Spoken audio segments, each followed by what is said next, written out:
Hello there, welcome back to the YouTube channel. I'm back again and we're still playing around with the Bloomborough legendary creatures, and today it's Vren the Relentless, 2 blue and black for a 3/4 legendary rat rogue with wall 2. And if a creature an opponent controls would die, exile it. And at the beginning of each end step, create X11 black rat creature tokens with this creature gets +1/+1 for each other rat you control, where X is the number of creatures your opponents controlled that were exiled this turn. Oh wow. So yeah, rats. Yeah. I don't know what to say beyond that. It's rats. I thought we'd seen a lot of rats recently, but I don't think we've ever seen anything like this. Couple of things to point out. It is the beginning of each end step, and the creatures have to be killed off. Now, you don't have to kill them. Your opponents can kill them off. Vren still has to be in play for it to trigger. Obviously, it doesn't set up a delayed response, so that's the other part of it. But if you can keep Vren in play and make sure that the creatures die on your opponent's turn, you keep getting the rats. It's great if someone's ahead. You've got this in play, you look kind of weak. Someone else attacks someone who's ahead. All the creatures trade off, kill each other, and then all the creatures get exiled, and then they realise they're just giving you a rat army. With the wall 2, Vren is very hard to kill. I'm aware of that, but it has been a fun deck for me to build. So here we go. This is what today's deck looks like. Right then, at the beginning, we have a few creatures, not too many, because most of what we want to do is try and kill our opponent's creatures off, but we have a few things that kind of help that along. So Vampire Cutthroat is mainly here to make sure that we can get some life gain on the go, so that's why it has Skulk and Lifelink. Vampire of the Dire Moon gives us a nice blocker with Death Touch, which obviously will kill a creature, and then if Vren's in play, exile it, and then give us a rat, so that's fine. Gives us a little bit of life gain as well. People don't tend to block a 1/1 Death Touch Lifelink for some reason. Anyway, Blood Artist, whenever another creature dies, target player loses 1, you gain 1. Yep. Dreg Recycler. Sacrifice an artifact of creature. Each opponent loses 1 and we gain 1. We can sacrifice our rats if we need to. That's fine. Starscape Cleric comes in from a Bloomborough as well. Obviously, we're going to be doing this with the offspring cost as well, as much as we can, so we get 2 copies. We do have ways of gaining life, Blood Artist is one of them, so we might as well make sure the life loss is doubled up, tripled up, maybe. We'll see. Zulaput Cutthroat helps that way as well. Chrome Host Seed Shark makes an appearance in this deck, mainly because we have a lot of non-creature spells in the deck, so we might as well get some incubate tokens on the go as well. Karamux the Rat King comes in as well to make sure all our rats have toxic, and when it enters the battlefield we can look at the top 5 cards, put the number of rat cards we can into hand, and rest on the bottom of random order. There's no real other rats in the deck, so that's just a pointless thing, but it's just a toxic ability. It gives all our rat tokens, it's very useful.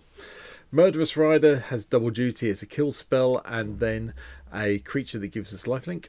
Sedgemoor Witch seemed like a bit of a no-brainer to me in this deck with the amount of non-creature, well, instance and sorcery spells. You'll see when we get there. Getting some pests seems like a good idea, another way gaining a bit of life. Eradicator Vampire is also fun. Flying lifelink for hexproof from planeswalkers, and when we've attacked, we can pay 1 and a black, sack a creature, and each opponent sacrifices a creature or planeswalker. Hopefully they'll sacrifice creatures, and that means we've got more triggers for Vren. Archfiend of Depravity at the beginning of each opponent's end step. That player chooses up to 2 creatures they control and then sacks the rest. Yep, probably become unpopular with this in play and Vren in play, totally and utterly. Eloise Nephilia Sleuth, I will get that right one day, I'm sure of it. Just gives us a way of getting some clue tokens. We do a bit card draw, and then when we sacrifice a token we get to surveil as well. Because we've got so many permanents with black in it, I figure it's worth having Gary in. Maronora gives all our rats fear, including Vren, and then we can sacrifice a rat and put X11 black rat creature tokens into play, where X is the number of rats we control. Yeah, soon double up on your rat tokens with this deck, give you that much. Ogre Slumlord gives all our rats Death Touch, and then when our non-token creatures die, we get to have a rat token come into play. And to make sure that we've got people sacrificing creatures each turn, so we can get our little rats on the go, Sheldred the Whispering One also turns up.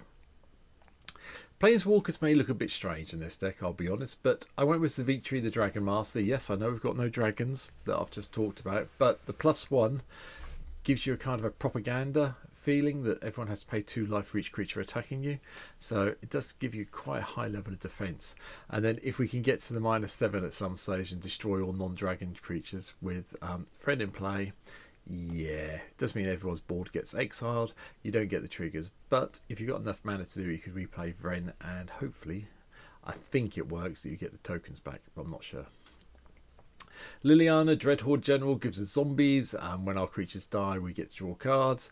And the -4, each player sacrifices 2 creatures, means that Vren will give you 6 tokens, hopefully, at the end of the turn. We'll see. And the other version of Liliana is here, Professor Onyx, because of all the spells we've got coming. The Magecraft, making each opponent lose 2 and us gain 2 helps. Yes, and we can also make people sacrifice creatures, and the -8 is just like, yeah, it's silly if we can ever get there.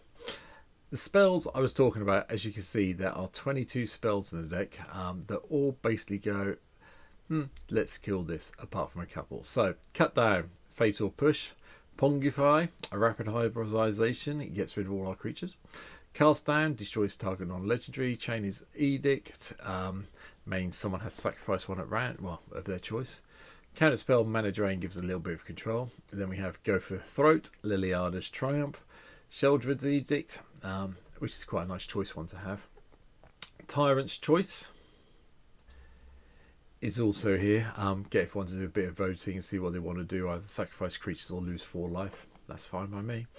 Murder, a little bit of direct, you have to kill that creature.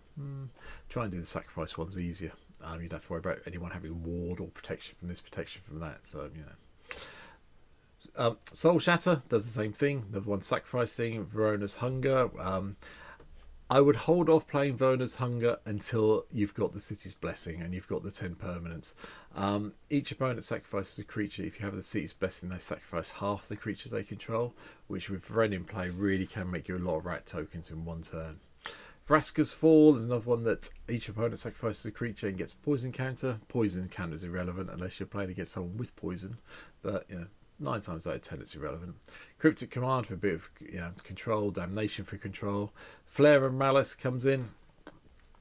Sacrifice a non-token black creature rather than pay the spell's mana cost. Don't really want to do that, but if we have to, we have to.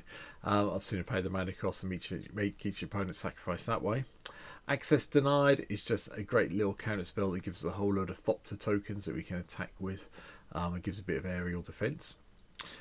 Gix's Command, another one that makes each opponent sacrifices a creature with the highest power, or you can destroy each creature with power 2 or less. Bit dodgy with our deck, we don't want to do that, but the +2/+2 and give something lifelink till the end of turn.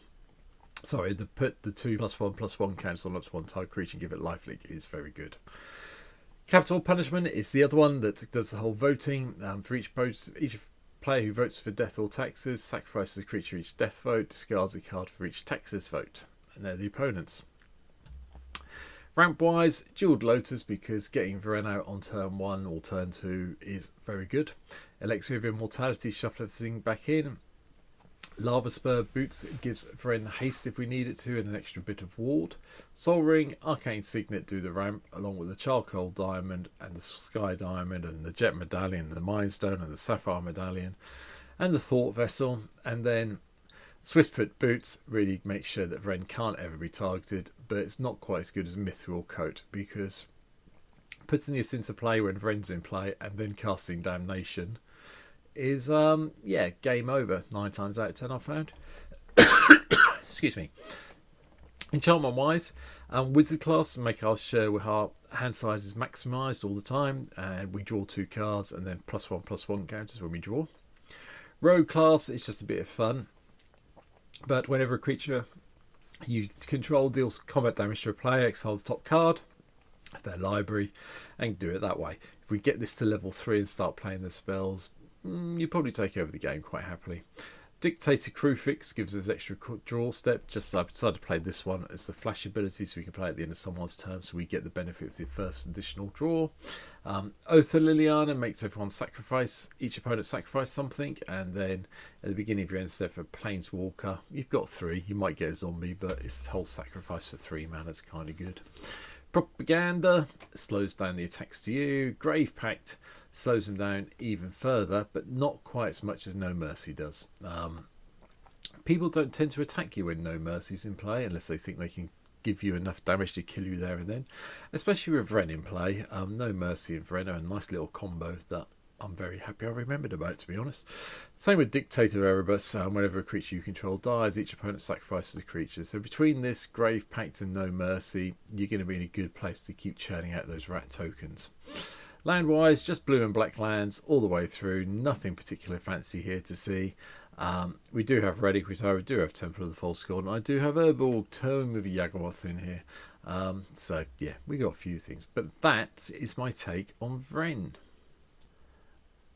I am very aware that I could have gone full on Rat Tribal with Vren, I'm aware of that, but I want to try and do something a little bit different for a change, and I hope that's what this deck has achieved. As it stands, between recording yesterday's video and today's video, I've gained another subscriber, so I'm now at 472, so thank you everybody who subscribed. If you've not been here before, please hit the subscription button down below. I'm trying to get to 500 subscribers before the end of 2024, so any help would be greatly appreciated. If you want to see me play Vren this week on stream on Thursday night, hit the link down below as well. Come and give me a follow over on Twitch. I will be playing Vren at some stage on Thursday night or Sunday afternoon this week, if we don't get around to playing Vren. But I hope you've enjoyed it. I hope you've enjoyed the deck. If you've got any comments, you think there's anything I've really missed out, let me know down below. And yeah, I'll be back tomorrow with another video. Take care. Bye.